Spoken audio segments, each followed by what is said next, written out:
कहानी की शुरुआत एक जेल को दिखाने से होती है जो कि एक शमशान से टापू पर बनाई गई थी। और इस जेल में जो भी कैदी लाए जाते थे वो कोई क्रिमिनल नहीं होते थे।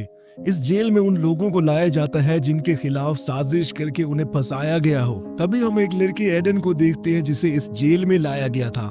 एडन जेल के वार्डन से कहता है कि वो बिल्कुल बेगुनाह है। वार्डन उसे कहता है कि वो जानता है कि वो बेगुनाह है। अगर वो क्रिमिनल होता तो उसे शहर की किसी जेल में बंद कर दिया जाता। उस जेल का वार्डन एक बहुत जालिम शख्स था। इसके बाद एडन को एक सेल में बंद कर दिया जाता है जहाँ पर एक लकड़ी का दरवाजा और एक छोटी सी खिड़की थी। और ये दरवाजा साल में सिर्फ एक बार खुलता था जब वार्डन बिना किसी वजह के उन कैदियों पर जुल्म करता था और उन्हें पीटता था। अब वक्त बीतता जाता है और एडन को यहाँ पर कई साल गुजर जाते हैं और उसे अपने खुदा पर यकीन होता है कि वो उसके साथ जरूर अन्याय करेगा। लेकिन जैसे जैसे वक्त बीतता जाता है और वो बहुत कमजोर होता जाता है और साथ ही उसे अपने खुदा पर जो विश्वास था वो भी खत्म हो जाता है। तभी एक दिन जब एडन बैठा होता है तो नीचे से जमीन फटती है और कुछ वहां से निकलता है कि जमीन के नीचे से एक इंसान बाहर आ रहा था। जमीन के नीचे से निकला हुआ ये आदमी एबे था जो कि यहाँ से नीचे वाले फ्लोर का कैदी है। किस्मत ने एक ऐसा चक्कर चलाया कि वो सुरंग सीधा एडन के कमरे में आ खुली। एबे के आने से अब एडन को एक साथी मिल गया था जिससे वो बातें कर सकता था, क्योंकि इतने से कमरे में बंद रह के वो पागल सा होने लगा था। इसके बाद एबे ने एडन को अपने कमरे में बुलाया।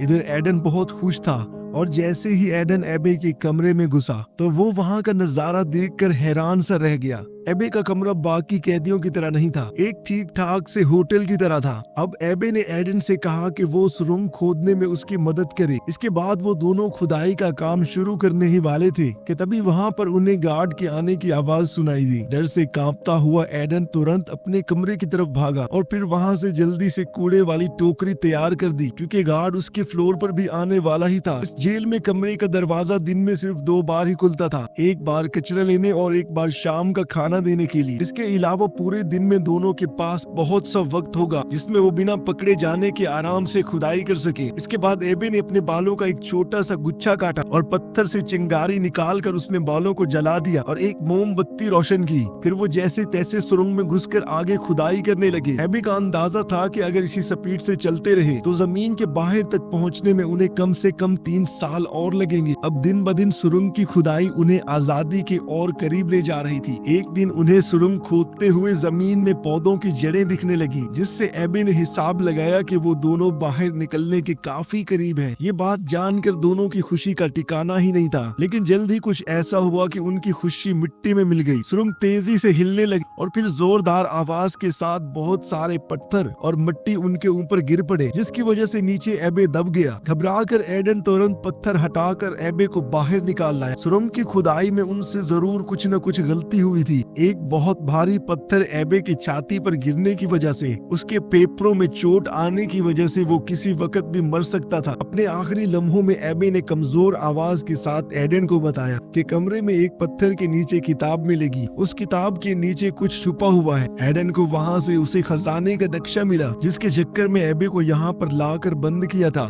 नक्शे को देखकर एडन बहुत खुश हो गया। एबे ने उससे वादा करने को कहा कि वो इस दौलत का इस्तेमाल अच्छाई के लिए करेगा। एडन ने उससे वादा किया, जिसके थोड़ी ही देर बाद एबे की मौत हो गई। एडन की आंखों में आंसू थे क्योंकि उसे लग रहा था कि वो दोबारा अकेला हो गया है। तभी गार्ड खाना देने के लिए आया। गार्ड ने आवाज भी लगाई पर कोई जवाब नहीं मिला। जब वो चेक करने अंदर आया तो उसने एबे की लाश देखी तो वो घबराकर अपने सीनियर को रिपोर्ट करने चला गया। एडन ने तेजी से सुरंग का मुंह छुपाया और वापस चला गया। कुछ देर बाद गार्ड ने अपने कुछ साथियों के साथ वापस आया और एबे के शरीर को बॉडी बैग में डाल दिया। एडन सुरंग में छुपकर ये सब कुछ देख रहा था। जैसे ही गार्ड वहां से गए, एडन खामोशी से उस कमरे में घुसा और एबे की लाश को देखने लगा। लाश को देखते एडन के दिमाग में एक आइडिया आया। उसने जल्दी से एबे की लाश की जगह ले ली। कुछ देर बाद वार्डन अपने आदमियों के साथ लाश को वहां से ले जाने के लिए आया। ये जेल एक शमशान टापू पे थी, इसलिए उन्होंने सोचा कि लाश को समंदर में फेंक देना ही सही है। वार्डन गार्ड की बातों को सुनने की कोशिश कर रहा था, लेकिन इसी बीच एडन ने झटके से वार्डन की चाबियां निकालने की कोशिश की। इसी झटके की वजह से वार्डन भी उसी के साथ सीधा समंदर में जा गिरा। समंदर में गिरते ही एडन ने चाबियों की मदद से अपने आप को बरी कर दिया और जैसे ही वो तैर कर ऊपर आया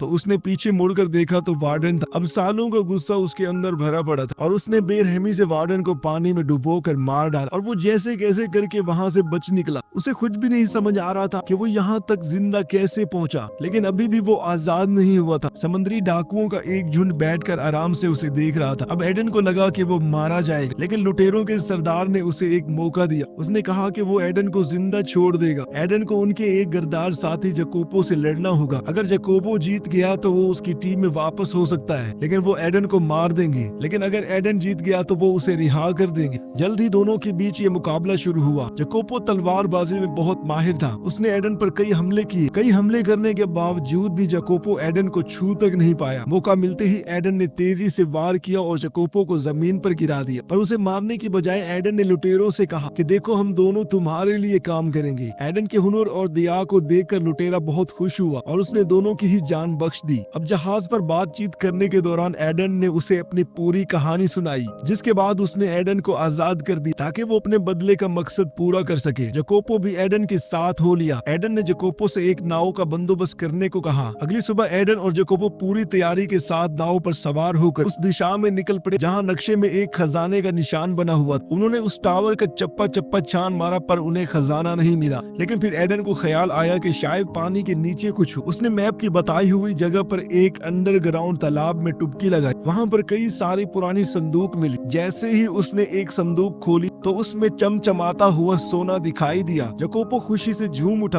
और उसने जितना हो सके उतना सोना नाव में भर लिया। लेकिन पूरे खजाने को ले जाने के लिए उन्हें एक बड़े जहाज की जरूरत थी। लेकिन एडन के अंदर खुशी से ज्यादा अभी भी बदले की आग थी। सबसे पहले एडन ने एक बड़ा सा आलीशान घर खरीदा और अपने आप को फ्रांस के एक नए रईस के तौर पर सबके सामने पेश किया। साथ ही उसने अपने आसपास के सभी बाकी रईस लोगों को भी अपने शानदार घर में पार्टी के लिए बुलाया। जल्द ही उसकी शहनशाही अंदाज ने सबके बीच उसे मशहूर कर दिया। रईस लोग अब एडन में दिलचस्पी लेने लगे। लेकिन असल में एडन ये सब कुछ अपने धोखेबाज दोस्त मोंटेगो का ध्यान खींचने के लिए कर रहा था। दरअसल एडन मोंटेगो की वजह से उस जेल में फंसा था। एडन की पुरानी मंगेतर मर्सिडीज ने मोंटेगो से शादी कर ली थी और उसे कभी खुशियां नहीं मिल सकी। मोंटेगो ने सारा पैसा जुए और शराब में उड़ा देने के अब मोंटेगो बैंक से लिया हुआ लोन वापस चुकाने की हालत में नहीं था। ऊपर से एडन ने कुछ ऐसी चाल चली कि मोंटेगो कहीं और से भी पैसों का जुगाड़ करना मुश्किल हो जाए। जकोपो ने एडन को खबर दी कि मोंटेगो का एक बड़ा बेटा है। जिसके बाद एडन ने एक औरत और अपने लुटेरों के साथ मिलकर मोंटेगो के बेटे की फर्जी किडनैपिंग करवाई ताकि फिर से एडन खुद मसीहा बनकर उसे बचा सके। प्लान काम कर गया और उसके बेटे को यही लगा कि एडन ने उसकी जान बचा ली। उसका शुक्रिया अदा करते हुए उसके बेटे ने एडन से गुजारिश की कि कुछ दिन बाद मेरा जन्मदिन है, आप उस पार्टी में जरूर आना। एडन ने कुछ नखरे दिखाए, फिर आखिर मान गया। उस पार्टी में एल्बर्ट ने अपने पिता मोंटेगो को एडन से मिलवाया और वो दोनों 13 साल बाद एक दूसरे के आमने सामने थे। एडन का हुलिया इतना बदल गया था कि मोंटेगो उसे पहचान नहीं पाया। लेकिन मर्सिडीज ने जैसे ही एडन को देखा तो उसे एक अजीब सा एहसास हुआ और वो समझ नहीं पा रही थी कि आखिर ये है कौन। लेकिन कुछ देर बाद जब एडन अपने बालों को एक खास तरीके से घुमा रहा होता है तो मर्सिडीज उसे पहचान गई, क्योंकि ये एडन की पुरानी आदत थी। एडन ये जानता था कि मोंटेगो को पैसों की सख्त जरूरत है और इसीलिए वो उसके आगे बढ़ा चढ़ाकर बोलने लगा कि भाई मुझे तो एक खास जगह से सोना मिल गया है और कल एक जहाज 100 किलो सोना लेकर यहाँ आएगा। एडन की बातें सुनने के बाद वेलफोर्ड और मोंटेगो ने साथ मिलकर एक प्लान बनाया जिसमें वो एडन का खजाना यहाँ से लाने से पहले ही लूट लेंगे। इसके बाद हमने देखा कि एडन का सोने वाला जहाज लुट गया है। उसे अंजाम देने वाला मोंटेगो ही का आदमी था जिससे एडन को अपना बदला लेना था।